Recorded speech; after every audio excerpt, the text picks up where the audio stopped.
Summer has arrived on the homestead. The mornings start early, the work is steady, but with each sunrise comes growth. Tomatoes ripen on the vine, the trees burst with colour, and the harvest begins.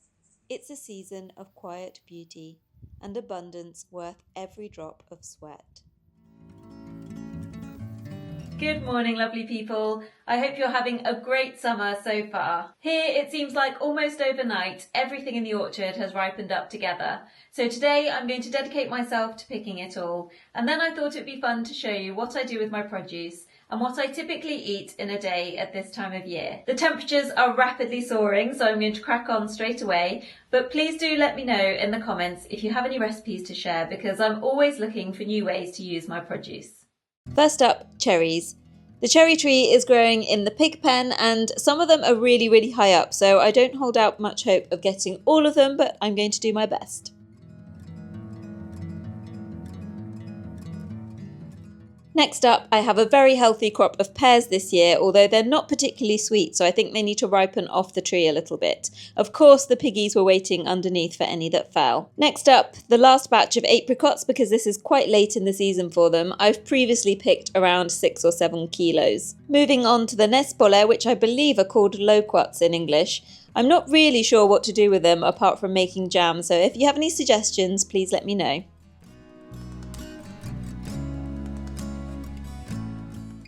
On to my favourite part, which is picking the white figs. Of course, I had to stop and try a few because they're so deliciously sweet.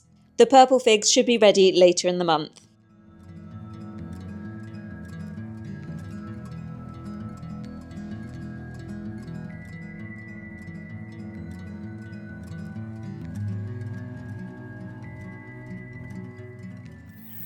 Right, I think that will do for now. I feel like I'm covered in so many creepy crawlies, so I'm going to have a quick shower and then it will be time for some lunch.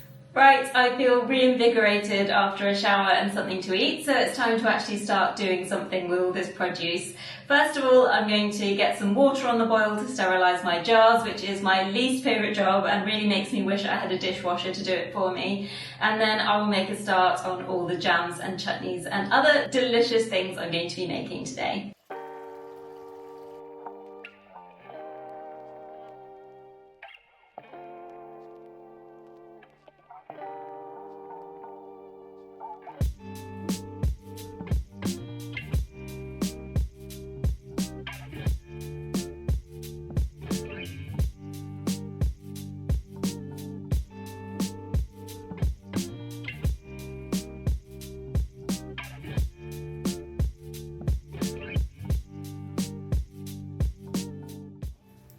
So in go my apricots. I'm not a big fan of really chunky jam, so I'm just going to squish it a little bit with a potato masher. I have left the skins on just because I don't know who on earth has got time to be removing skins from thousands of apricots. The skins also naturally contain pectin, so that will be good for helping the jam to set.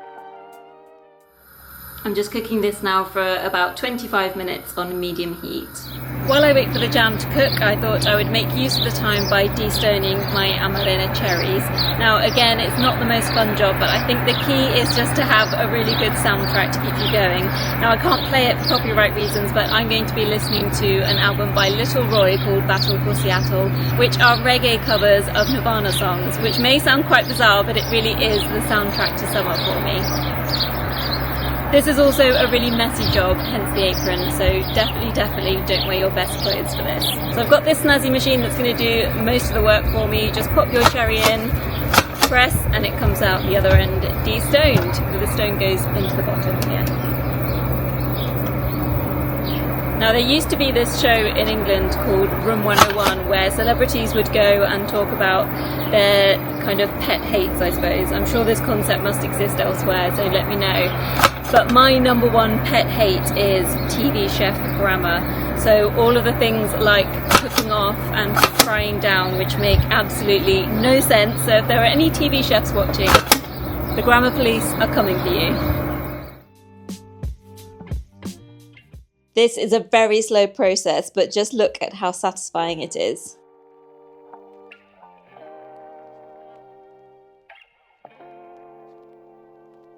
Jam is done and it smells incredible. I'm just going to spoon off this foam from the top and then pour it into my jars.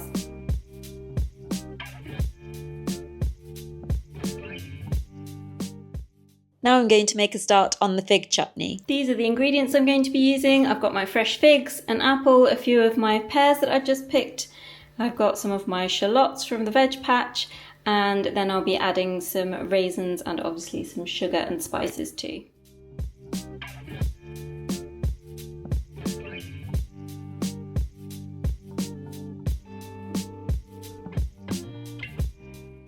Okay, there's just a couple more bits of food prep that I want to do before tomorrow. I've got the oven heating up because I want to bake some fruit. I'm also going to just whip up a batch of no-knead bread, and then I need to sort out those cherries as well.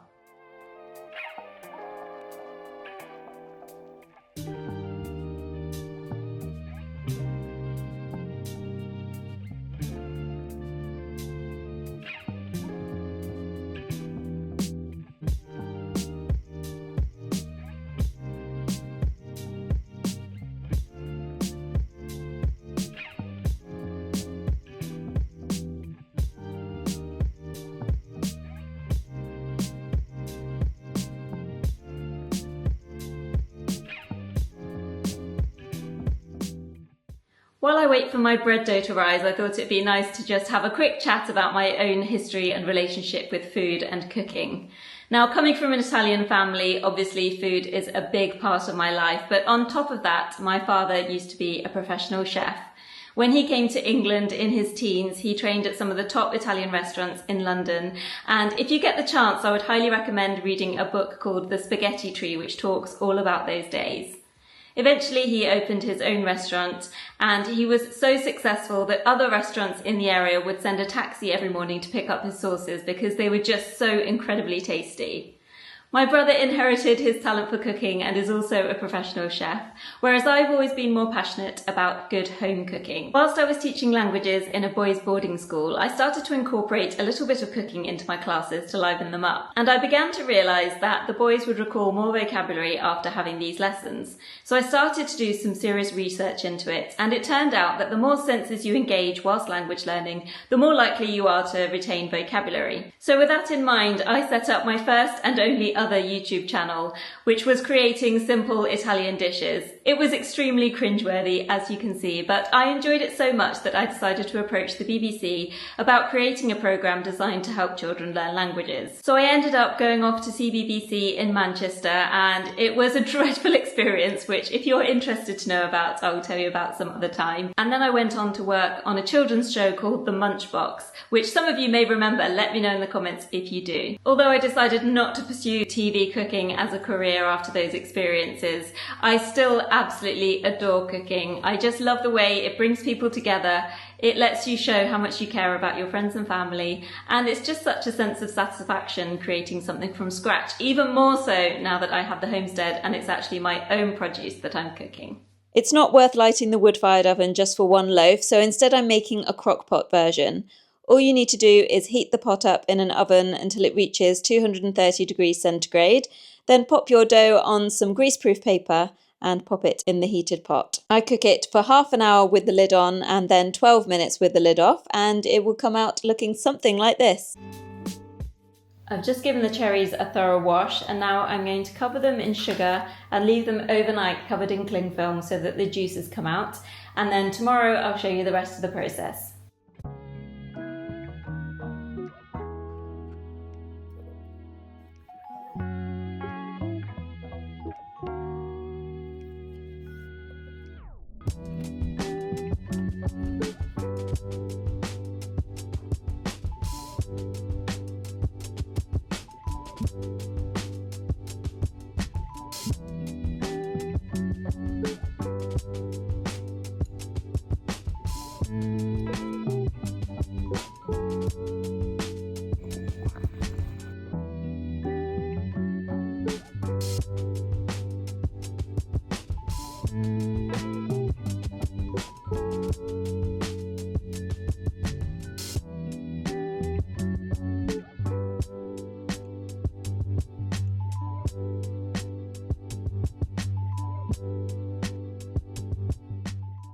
poor burrata is trying to hatch some eggs, but since Don Diego the rooster is no longer, I don't think they can be fertilised unless next door's rooster is getting in somehow.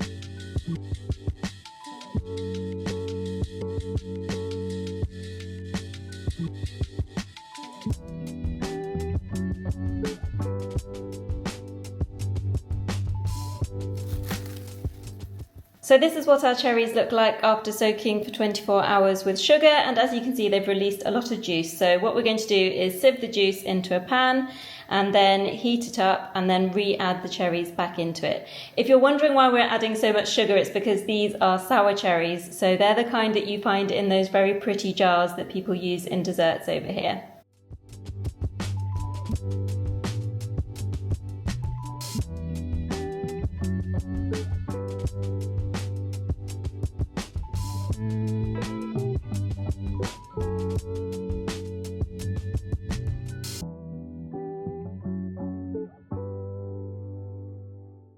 This is definitely not a quick process because now I need to leave the syrup over the cherries for another 24 hours before separating them one last time. I'm incredibly excited to make dinner this evening because a couple of weeks ago Mr. V was moving things around at the bar and came across this incredible recipe book. It's called Le Ricette della Nonna, Granny's Recipes, and it says on the front that it's from 1984. In fact, the recipes themselves are still in old measures of eggshells instead of in pounds and ounces or grams, which I think is absolutely fantastic. It's split into starters and soups, first courses of pasta, main courses, and then desserts. So there are 3 volumes in total, and Mr. V has kindly let me take this one home to pick a recipe for dinner this evening. It looks as though this granny has put together recipes from all of the women in the surrounding areas, and she's named them all next to their recipes and also put exactly where they come from. I've decided to go for a recipe called uova a minestra, which is a kind of broth with eggs whisked into it. It's probably a little bit hot to eat that today, but we're going to go with it. Let's see what this turns out like. In here I've just got a basic vegetable broth. I've got the holy grail of onion, carrot and celery, some garlic from last year, some herbs, rosemary, parsley and thyme, which have just come from my herb boxes, and some salt and pepper and water. Here I've got some of the bread I baked yesterday, so I'm going to toast this because the broth's been on for about an hour now, and then I'll make the egg mixture.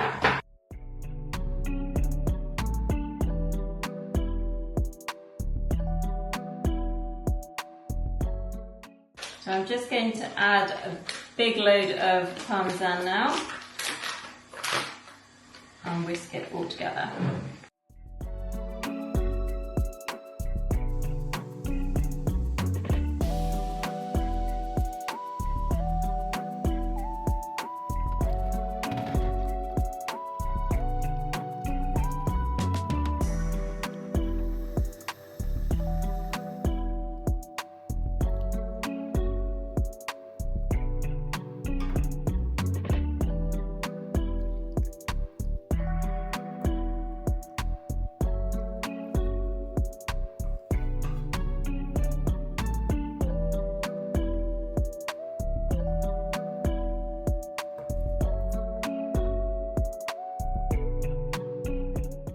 Right, it's the moment of truth. I'm not really sure whether to eat it with a knife and fork or with a spoon, but let's see.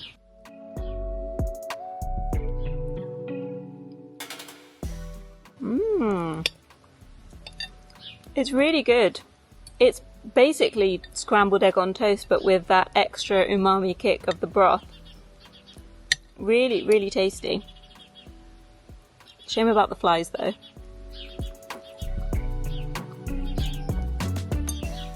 I hope you enjoyed seeing what I eat on a good day. Obviously it's the weekend, so I've had a lot more time than I would have in the week to prepare things, so I can't honestly say I eat like this every single day, but it's an absolute joy when I do. I finally finished my Amarena the following day and I can't wait to try them. Thank you so much for spending the last couple of days with me. I've really enjoyed sharing my passion for food with you. See you soon.